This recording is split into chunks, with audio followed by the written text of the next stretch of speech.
Hello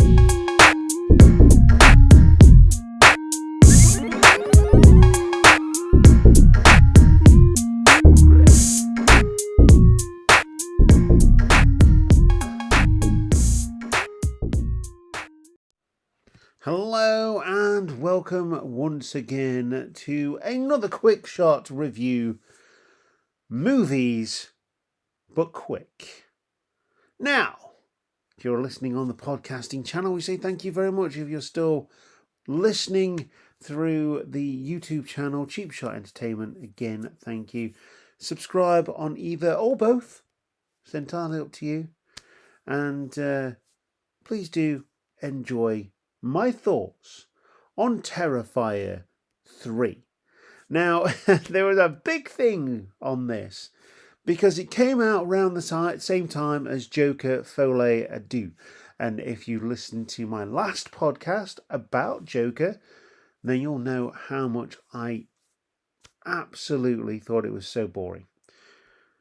There's a reason that Terrifier 3 has got the plaudits it's got, and that's because it's fun.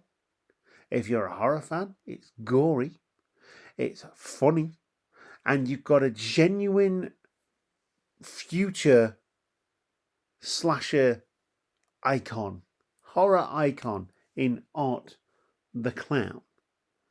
Now, like I say, Terrifier 3. Art the Clown has appeared in at least 5 different films, 3 of which have him in it exclusively. Now, from Terrifier to Terrifier 3, there's been different characters added to this lore, different extensions of what Art the Clown is. He starts off as human, he becomes a demon, and now he is Santa Claus, because Terrifier 3 is set at Christmas. Art the Clown is set to unleash chaos on the unsuspecting residents of Miles County as they peacefully drift off to sleep on Christmas Eve. The opening scene is just insane. It made me laugh. It made me go, oh! There's so many different emotions, and I was so happy that we finally got a horror film in the cinema that was definitively an 18 rated film and is actually entertaining, because the drivel that comes out these days that people absolutely love, and there is a film coming up in the podcasting series that I will talk about when I get to it, that gave everything away during the trailers, of which you cannot get away from if you want a decent seat at the cinema. Although you do book seats now. People don't tend to sit in their designated seats. Anyway, or you get sat next to a wriggler like I was yesterday watching Gladiator. Anyway, let's get back onto the film. I will say this. Damien Leone is fast becoming one of my favourite directors, and he has literally only done Terrifier movies. Lauren Lavera, genuine final girl material. I find myself loving her more every single time I see a Terrifier movie that she is in. She is also fit as well. I mean, like, she does the stunts and everything, but she looks good doing it. She is really good. Let's face it. Let's get away from the looks. She is really good. We think back and we think how many young actors, actresses got their start in low budget horror movies, although Terrifier 2 would have had a bigger budget than Terrifier, and subsequently Terrifier 3 has gone, in terms of this series, big budget. So let's not forget that. But Lauren Lavera is genuinely very, very good in horror movies, and I see a big future for her. And like I say, we think about Kevin Bacon, you think about Jennifer Aniston. Loads and loads of people started out in horror movies before they went off into serious acting. David Howard Thornton. Let's talk about David Howard Thornton because he is excellent as Art the Clown. He can never ever be replaced as Art the Clown, but knowing Hollywood, they will replace him at some point once he's decided to hang up his clown makeup. Although David Howard Thornton is a genuine mime actor, which is how he gets all the stuff. Every time he reaches into that bag of tricks, the elongated reaches, everything, it's just so funny, it's so good. And you can tell that it's, even if he wasn't wearing the makeup, he wasn't wearing the clown suit, etc., you could tell that person is acting Art the Clown because of the way they act. Of course, he goes around wearing a Santa suit in Terrifier 3, and I genuinely didn't think I was going to enjoy that aspect of the film. But everything is heightened, the weapons are much more brutal, the kills are brutal. That's if he goes through with the whole kill, because his mantra, so to speak, is to cause as much pain as possible, make sure people feel it. And that is both simultaneously disgusting and interesting because he leaves people with massive scars, half faces, like mental, gives them mental breakdowns for what he does.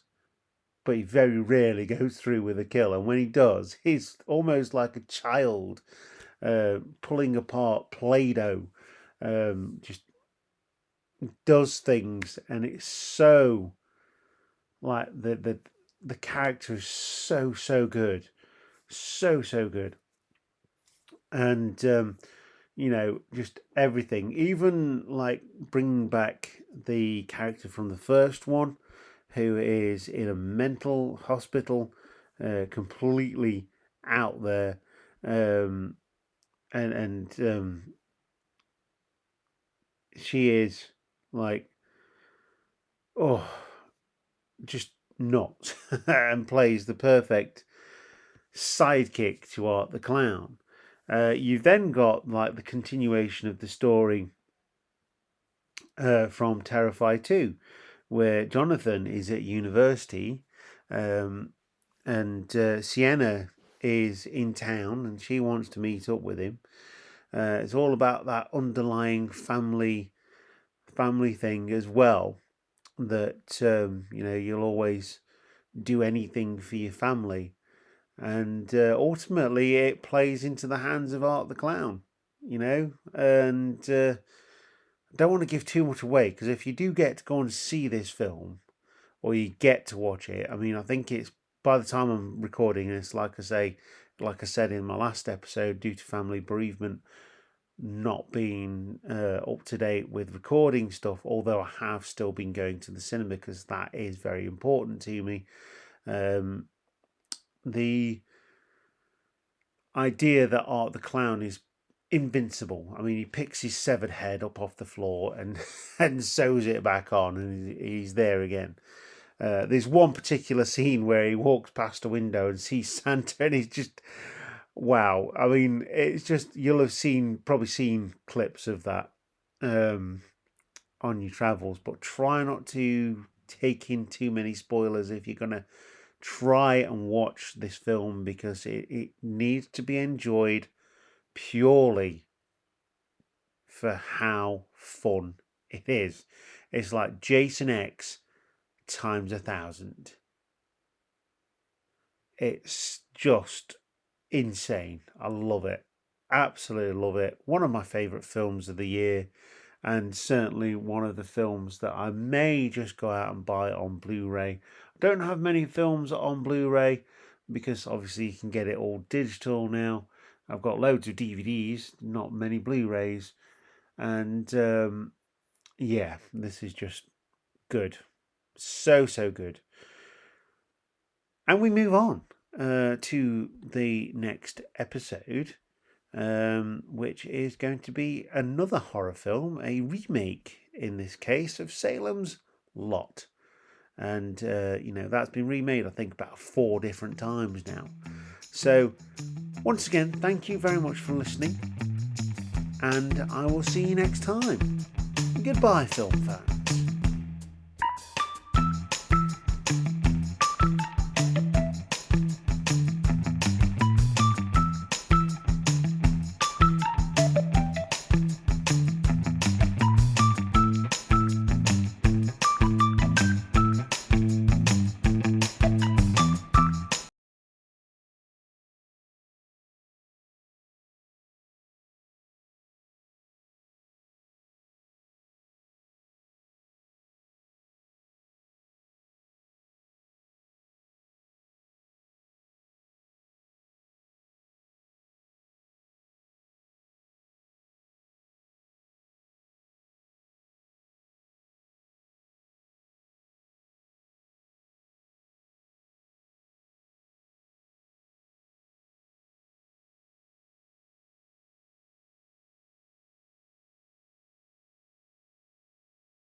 Hiya.